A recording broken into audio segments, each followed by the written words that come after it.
Good evening, the good people of Ghana, Africa, and of the world. Today is 3rd June 2020, Wednesday.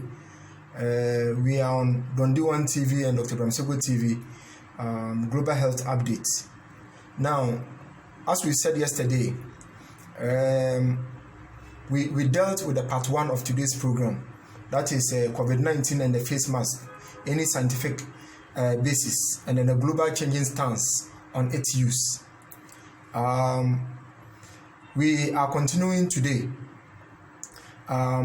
Yesterday we talked about what the face mask is, and we also talked about how the face mask works. Then what are the original uses of face mask? Then the types of face mask, the N95 respirators, the mask for healthcare workers, N95 respirators, surgical mask, and the mask for non-health workers, the cloth type, and then the ones that are on the market, the hardware stores, what they call the dust mask, and all that. Then we also talked about comparison of face masks, the ones with the ear loops and the ones with the ties, and then filter, and then the ones with filter and the ones without filter, the advantages of which one type over the other. Then we also talked about how does coronavirus spread that warrants the use of face mask. Then we talked about the fact that virus spreads easily from people. When you watch the part 1, all these things, all this information is there. Then the virus may spread in other ways. Like it may be possible that a person can get COVID-19 by touching a surface or object that has the virus on it, and then touching their own mouth, nose, or possibly the eyes. This is not thought to be the main way the virus spreads, but we are still learning more about how this virus spreads.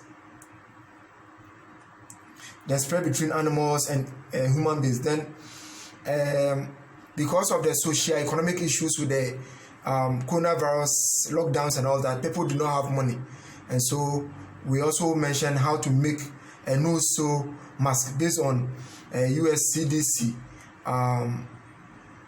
no-sew method for making a face mask.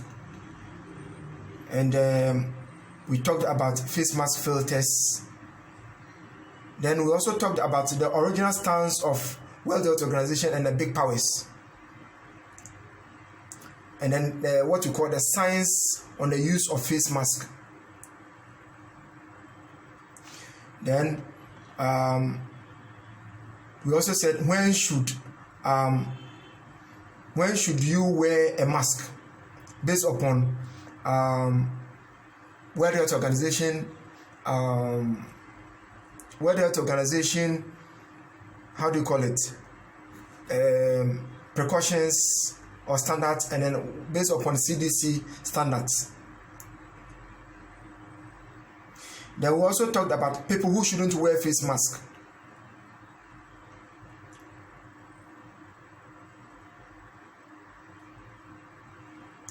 We also talked about how to wear a face mask.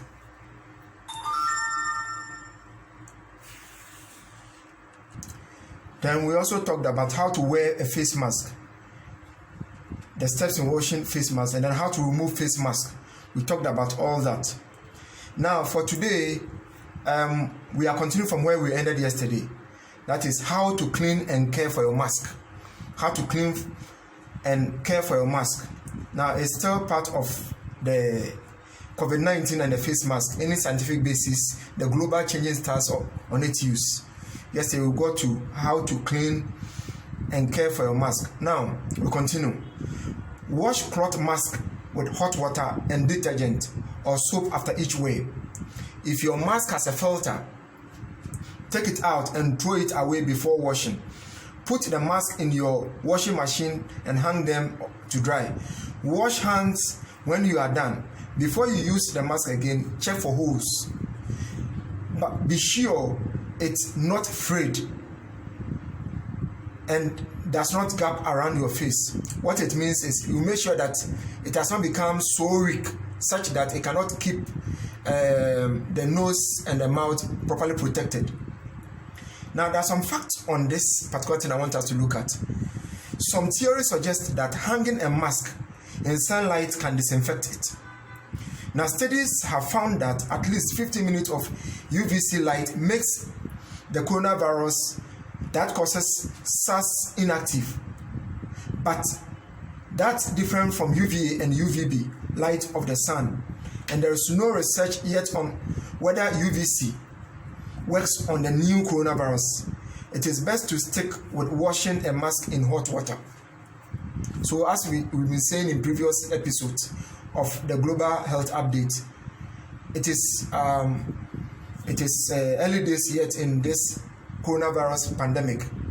And as I always say, it is a continuum. We are learning from cases that come up. Now, we have gotten to this stage. Face mask myths and facts. Face mask myths and facts. When it comes to coronavirus and face masks, so many mythological pieces of information have come up. And even health professionals have caught up in such mythology. Now, let's zoom in on this subject matter. Some states and local governments have issued orders that require face masks in public places. Workers in certain businesses also have to wear them because they are in constant close contact with others. Now, the US CDC, the nation's top public health agency, urges everyone to wear a mask when he or she is in a public place where it is hard to stay at least 6 feet or 2 meters away from other people. Now, the next question is,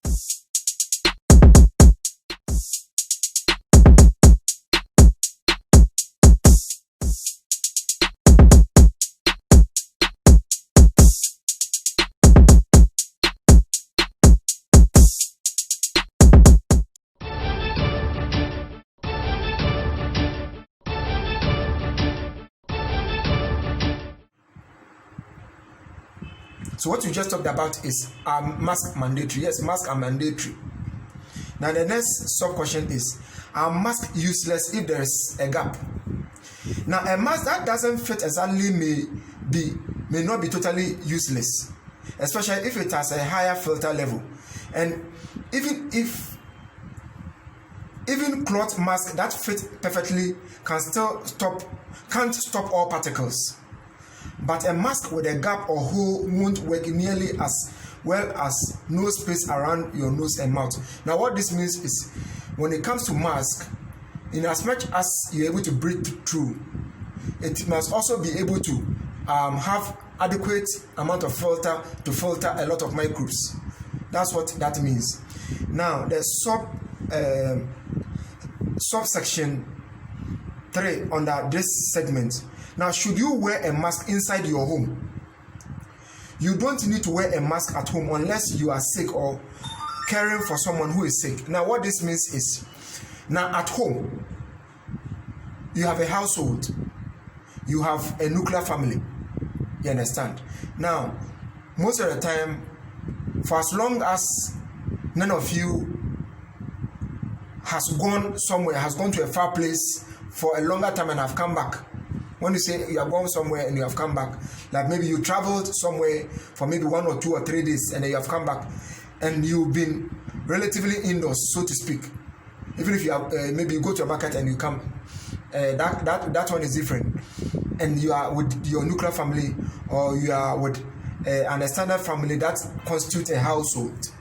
You don't necessarily need to wear a face mask unless one of you has been diagnosed to be having COVID-19 or a particular sickness that warrants other family members, family contact, having to wear face masks in order that there will be reduced spread of the viral ailment. Now, the next question is, should you wear a mask when exercising outdoors? Now, it's fine to exercise outdoors without a mask as long as you keep at least 6 feet between yourself and other people.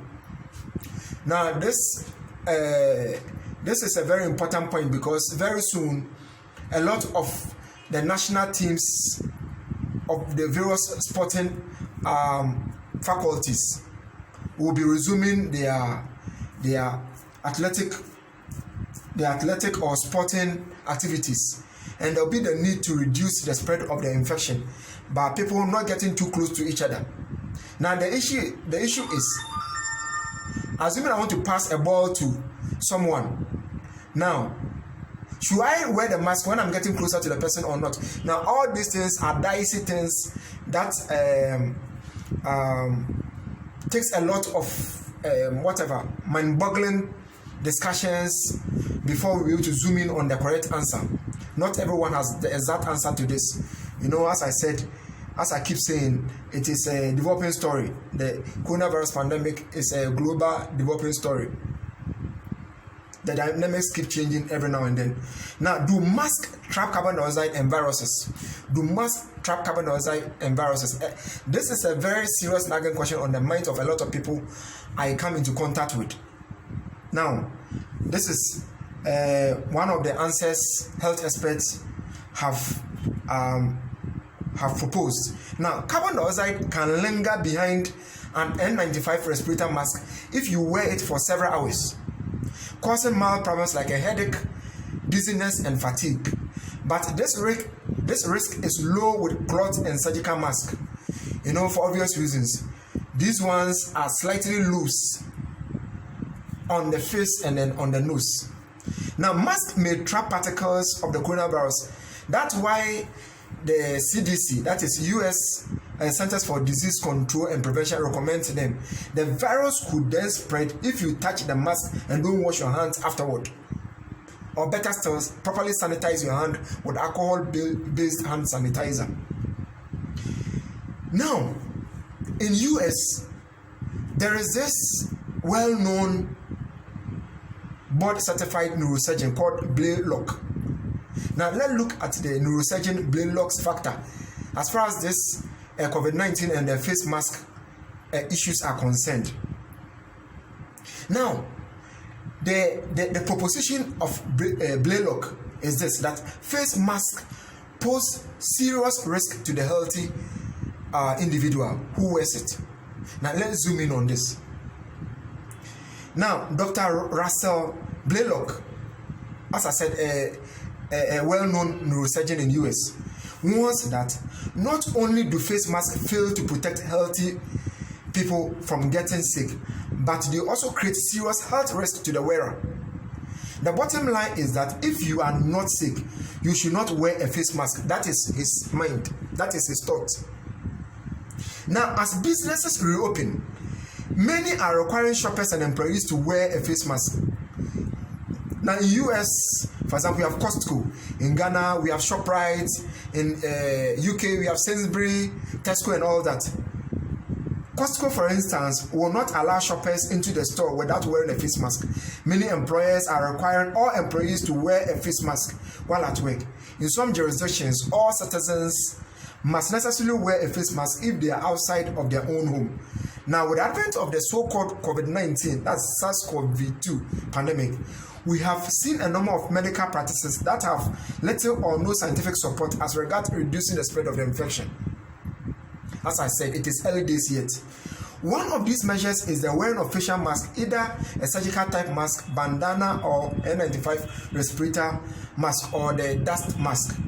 Now, when this pandemic began and we knew little about the virus itself or its epidemiologic behavior, it was assumed that it would behave in terms of spread among communities like other respiratory viruses. Little has presented itself after intense study of this virus and its behavior to change this perception.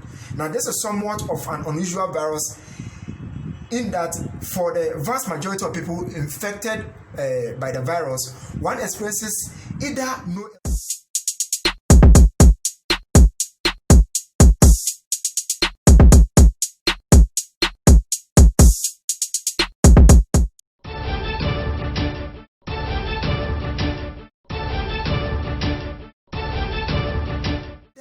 illness, that is asymptomatic, or very little sickness. Only a very small number of people are at risk of potentially serious outcomes from the infection, mainly those with underlying comorbidities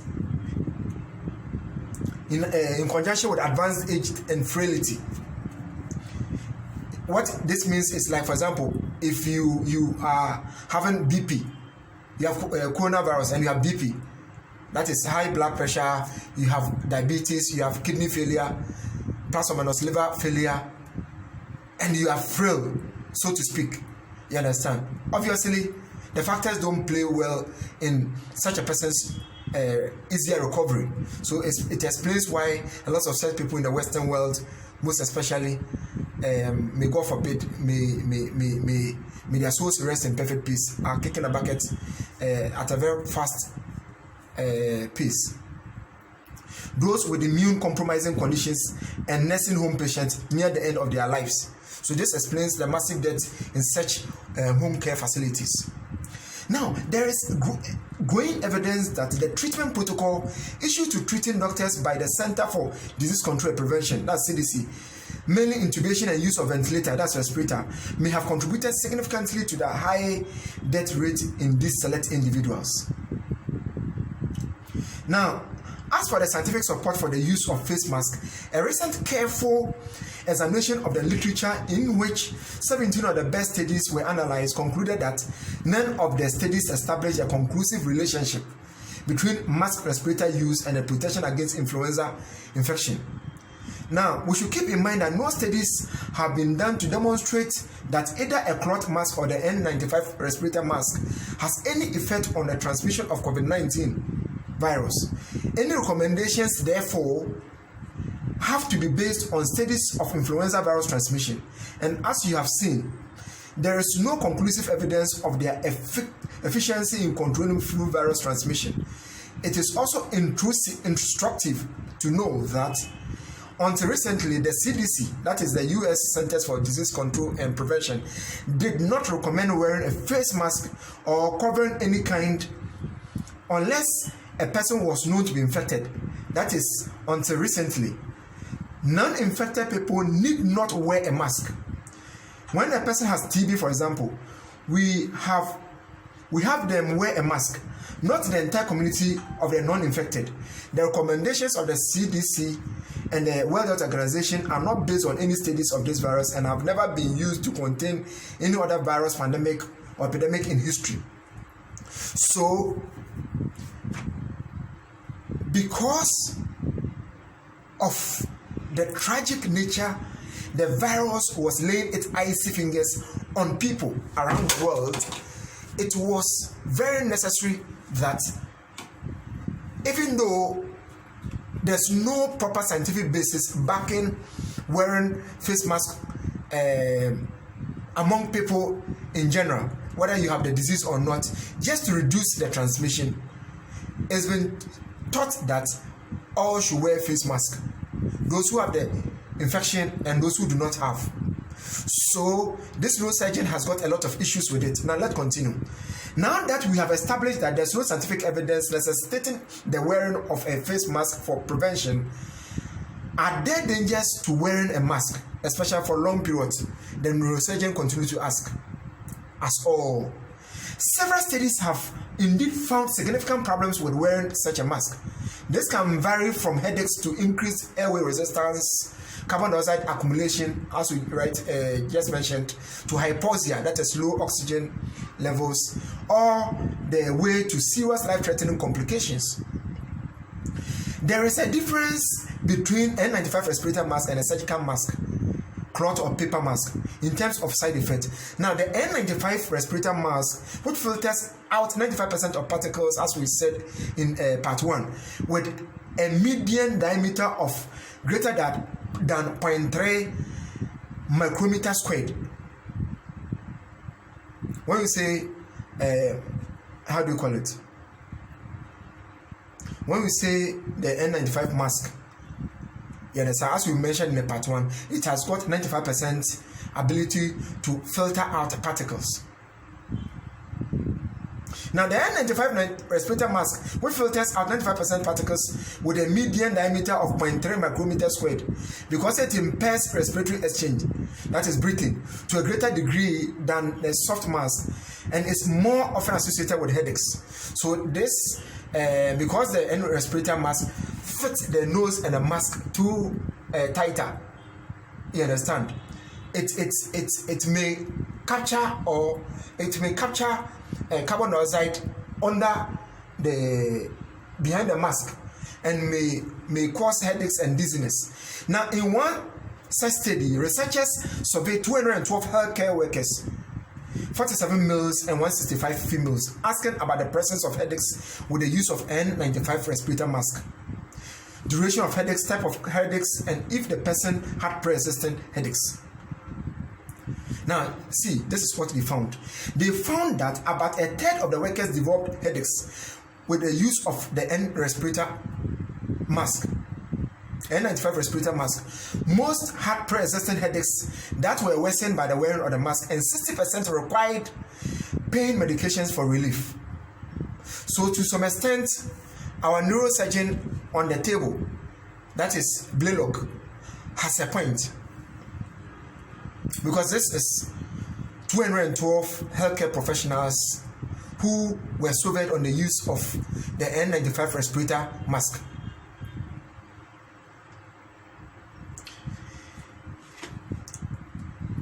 As to the cause of the headaches, while straps and pressure from the mask could be causative, the bulk of the evidence point toward hypoxia and hypercapnia as the cause.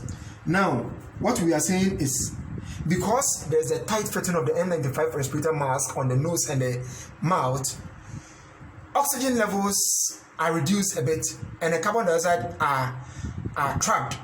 That's a hypercapnia. And because of that being kept there,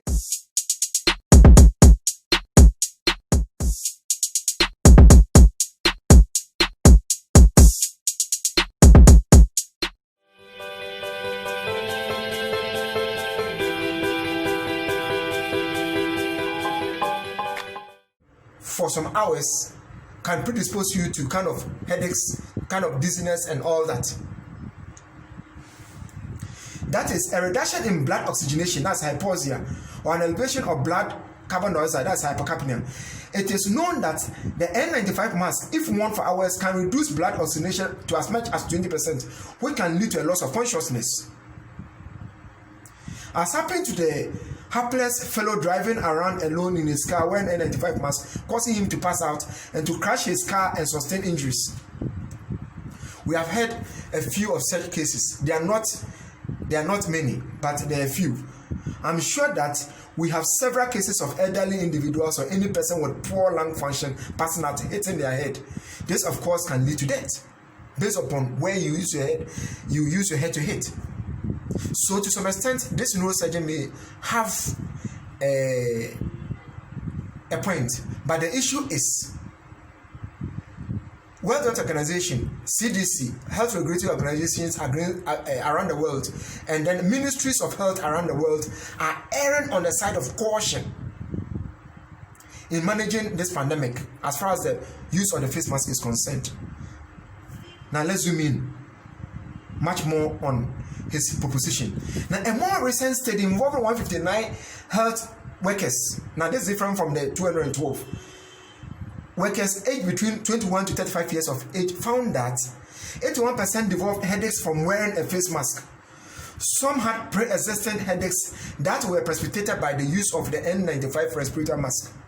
All felt like headaches affected their work performance. Unfortunately, no one is telling the frail elderly and those with lung disease such as cardiopulmonary disease,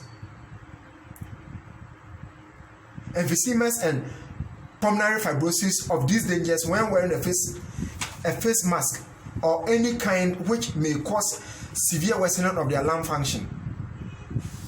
Now I repeat, unfortunately, no one is telling the frail elderly and those with lung disease such as COPD, that's chronic obstructive pulmonary disease, emphysema, and then pulmonary fibrosis. These are respiratory diseases.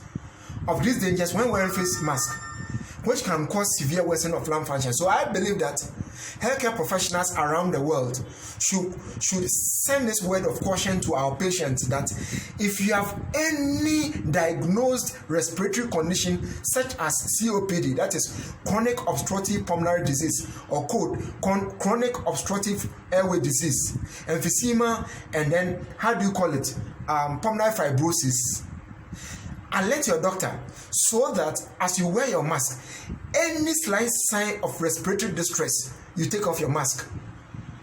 Now, when the respiratory distress is addressed, you can change the N95 to, say, a surgical mask or a cloth mask, which fits a bit loosely on your nose and on your mouth. Please, you all get it. Thank you. We are continuing. This also includes lung function patients and people having had lung surgery, especially with partial resection or even with the removal of the whole lung. All these patients are also candidates that must be identified and cautioned as far as the use of N95 respirator masks are concerned. Now, while most agree that N95 masks can cause significant hypoxia and then, for that matter, trapping of carbon dioxide, that's hypercapnia, another study of surgical masks found significant reductions in blood oxygen as well. In this study, so this is about a third one. In this study, researchers examined the blood oxygen levels in 53 surgeons using an oximeter.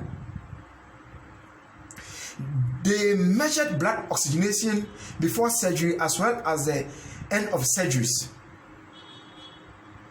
Now we have this thing, when you go to hospitals, you see that there is this thing that they fit on your thumbs. We call it the pulse oximeter. Either it is just that small one or it is fitted to the BP monitor. Now these things were attached to these surgeons to check their oxygen saturation before and then after the surgeries they were going to do. Now there were 53 of such surgeons who went through this research.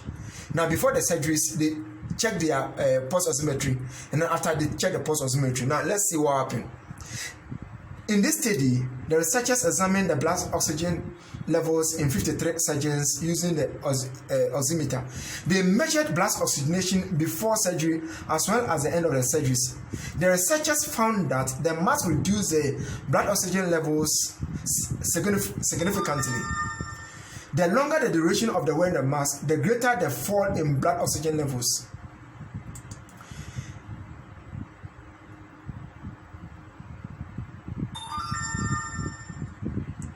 The importance of these findings is that a drop in oxygen levels, that's hypoxia, and for that matter, a corresponding hypercapnia, is associated with an impairment in immunity.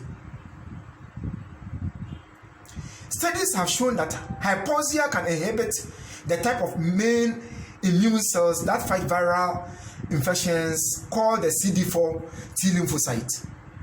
Now the CD4 T lymphocyte, they are the soldiers in our blood that usually fight against diseases, especially these viral infections. So for example, the SARS-CoV-2, it is the CD4 T lymphocyte and the rest that fight against them.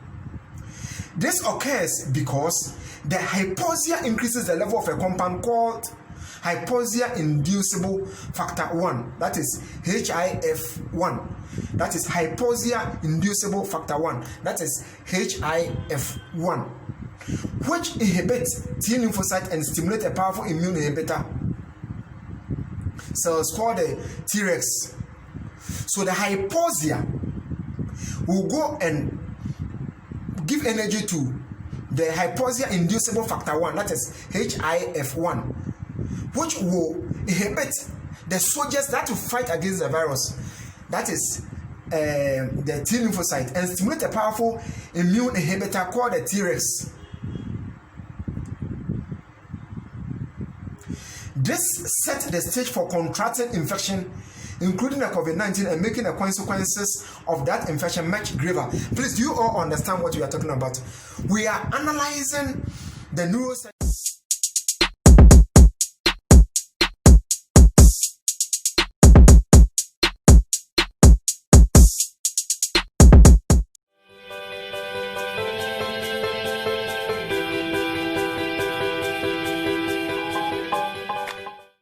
Do you all get this? We are analyzing the proposition by the neurosurgeon Blaylock, he has put a proposition on the table that health professionals around the world should take caution when it comes to the use of N95 respirator mask.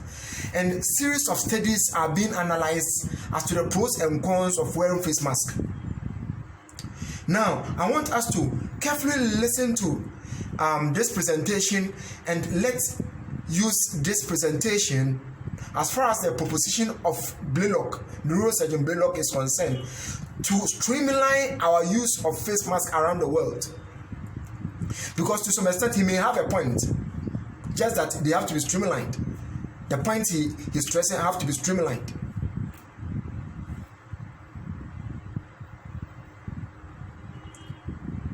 So I repeat, the importance of these findings is that a drop in oxygen levels, that's hypoxia, is associated with an impairment in immunity. Studies have shown that hypoxia can inhibit the type of main immune cells that fight viral infections called the CD4 T lymphocytes.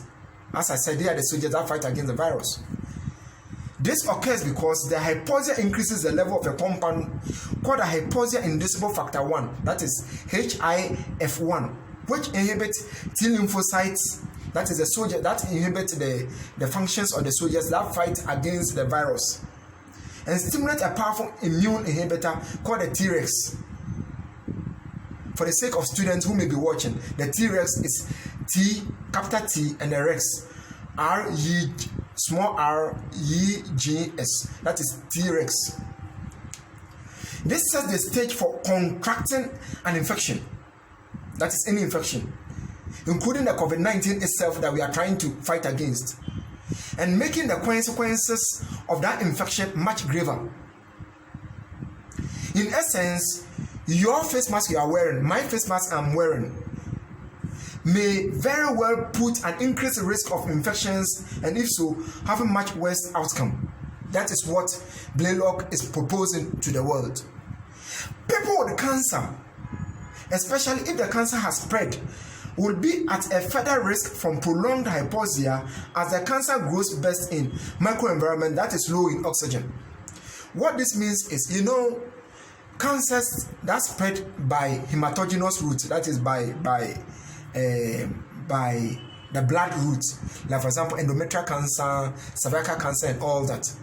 Now, when the cancer has got to stage 4, for example, and there's a possible lung involvement, the more the person wears something like N95 respirator mask, the more there is low oxygen behind. That is when you wear it for several hours without removing, and then there's high carbon dioxide. Because the lung function is affected by the spread of the cancer to the lungs, all these set of factors may go to fight against such a person's ability to be able to breathe well, and will affect the person's lung function in the long run. So, low oxygen also promotes inflammation, which can promote the growth, invasion, and spread of cancers. Repeated episodes of hypoxia, that is low oxygen, and then high carbon, the hypercapnia, that's and the high carbon dioxide trapped behind the N95 respirator mask,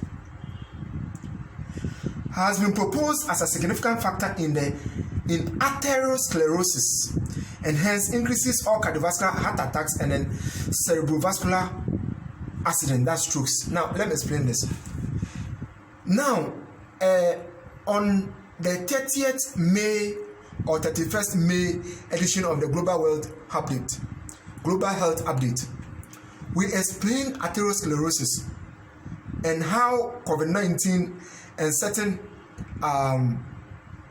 BP medications, the ACE inhibitors and then angiotensin II receptor blockers, how they work to help the virus permeate into the cells and then cause their havoc.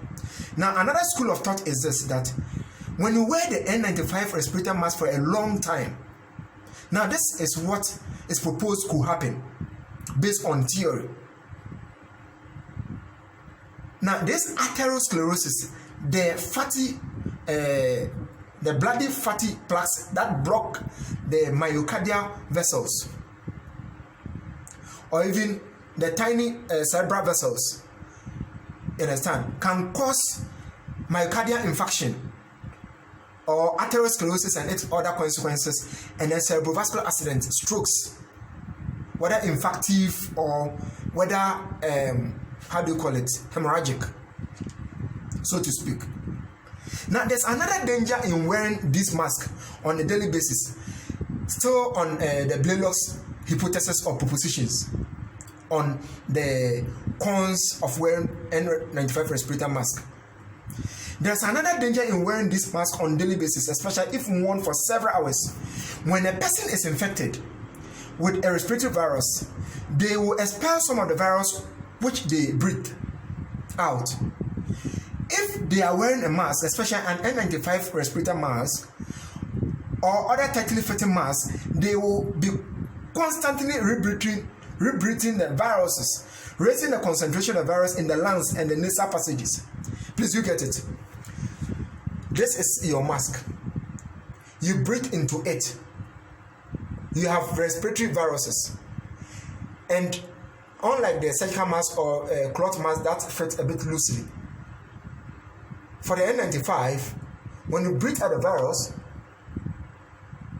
and you breathe in and out, if the mask is there for several hours, you may breathe in some of the viruses, especially if the viral load on the inside of the mask is a lot. You may breathe out some of the virus that has been expelled from you, from your lungs, from your respiratory system, into the inside of the mask. You may breathe in it back into you. That is the explanation to what we are talking about. It gets even more frightening. Newer evidence suggests that in some cases the viruses can enter the brain. In most instances, it enters the brain by way of the olfactory nerves. You know, we have something called the cranial nerves. You have 12 cranial nerves. We have the olfactory nerve, the optic nerve, the oculomotor nerve, the trochlear nerve, and all that.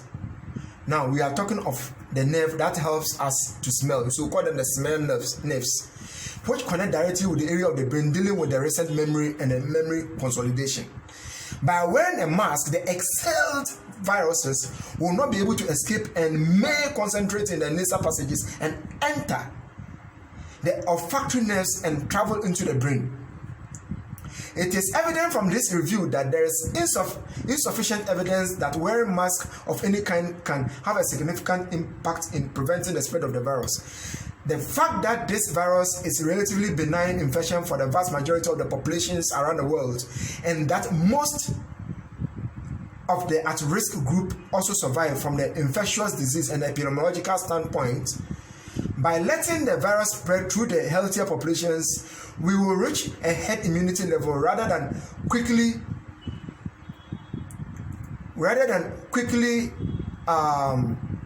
that will end this pandemic quickly and then prevent a return next season.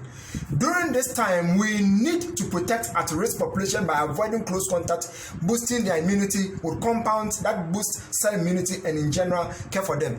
Now, let's say this. There's another school of thought that intracellular zinc levels, when they are high, may help repel the coronavirus, the SARS-CoV-2. So medications like Zincovit and all that could help, and then fruits, vegetables, green leafy vegetables and all that may help boost our immunity. So let eat relatively more of such stuff. Take Zincovit or multivitamins with zinc base.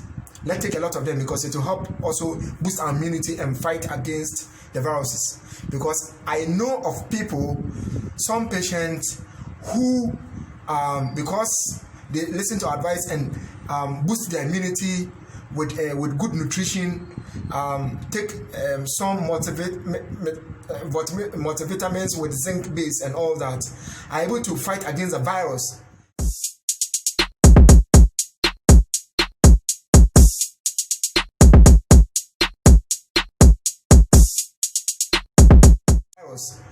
And sometimes when you do the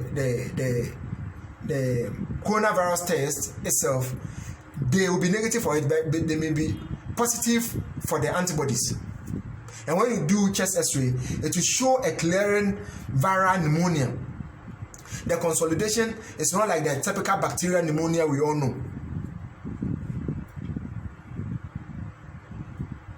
One should not attack and insult those who have chosen not to wear a mask, as these studies suggest that it is a wise choice to make. No, so these are the various propositions or the component of the Blaylock hypothesis that he has brought to bear on this COVID-19 face mask discourse. Now let's see the rebuttals from around the world, even from the same US. So the stage you have reached is the counter Blaylock factor. Now, correction number one. Many in the medical field are disputing Dr. Blaylock's claims and do not see wearing a mask as a serious risk to healthy people. Although people who have breathing difficulties, such as those with chronic obstructive pulmonary disease or chronic obstructive airway disease, smokers, etc., or those with emphysema and then lung fibrosis, may be adversely affected. Nor do the mask weaken the immune system, according to these medical professionals. While most consider the hypercapnia is possible, they say it is highly unlikely, especially with cloth mask. So as we said, N95 respirators have got their disadvantages, even though they are also relatively good. Disadvantages with if you have serious lung pathological correlate, like when you have emphysema, COAD or COPD, that is chronic obstructive airway disease or chronic obstructive pulmonary disease, and lung fibrosis. When you have got maybe asthma, when you have also got cancer, especially endometrial cancer or cervical cancer or any cancer that spreads through the blood, and it has gotten to stage 3, stage 4 and all that, wearing something like N95 mask, such patients should be cautioned so that we as we are solving the pandemic, we don't rather cause more deaths. I believe that all health professionals may take this suggestion and bring it on the table and put it on the table with some kind of with rapt attention. Everyone will have their point, but at least this is an educated information, and I believe that it will help us all. We may add or subtract, but I believe that most of what you have said is very cogent. Now, every Karen on Facebook is shaming her neighbors for not wearing a face mask. We are being told by governors that if we don't wear masks, we are selfish, horrible human beings with no souls who want grandma to die a horrible death. Police are attacking the people who don't wear masks properly in the subways and at the various marketplaces around the world.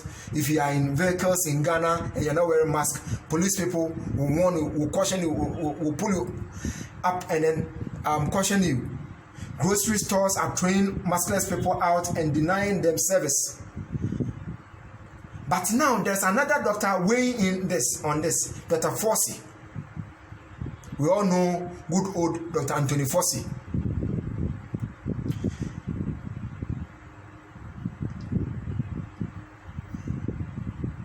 Now, Dr.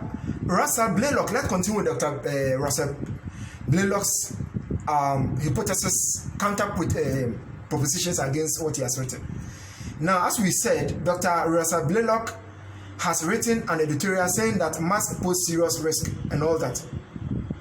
Now, we have looked at aspects of all this in our previous submission.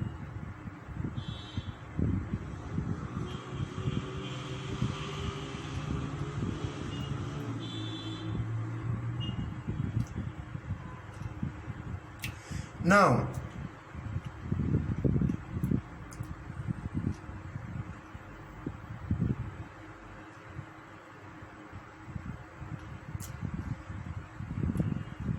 where we have gotten to, we are about to bring the curtains on the part 2 of the scientific basis of face mask that we started on 2nd June 2020. Today, 3rd June 2020, we have not finished exhausting it because it is very, very exhaustive, and 1 or 2 or 3 days may not be enough, and we have to do justice to the topic so that everyone around the world will understand, and then we will add on to knowledge so that through Don't Do One TV and Dr. Bramsego TV, and then what others may deduce from it and then add or subtract, we'll be able to educate large masses and then help control the pandemic and other viral pandemics yet to come. May God forbid though, but you can never say never. So without much ado, we want to bring today's presentation to an end. Now, tomorrow, that is 4th June 2020, we'll be talking about how face masks have helped reduce the effect of coronavirus pandemic and all that. And then we'll also look at face shield. Whether when you are wearing face shield, you should not wear face mask and stuff like that, because sometimes you'll be in the hospital, some patients will wear face shield. They think they're deceiving somebody, they will not wear face mask. Or somebody will be attending to people whose mannerisms are such that they may cough out sputum onto your face. Or your job involves interviewing people, because, for example, in Ghana, for example, we have seen some UTV staff who are interviewing people wearing face shields and a face mask. We'll see whether we should wear them or we should not wear them. So we thank you all for being ardent listeners of Don't Do One TV and Dr. Bramsego TV, and always supporting us, always watching our channels morning, afternoon, evening, night.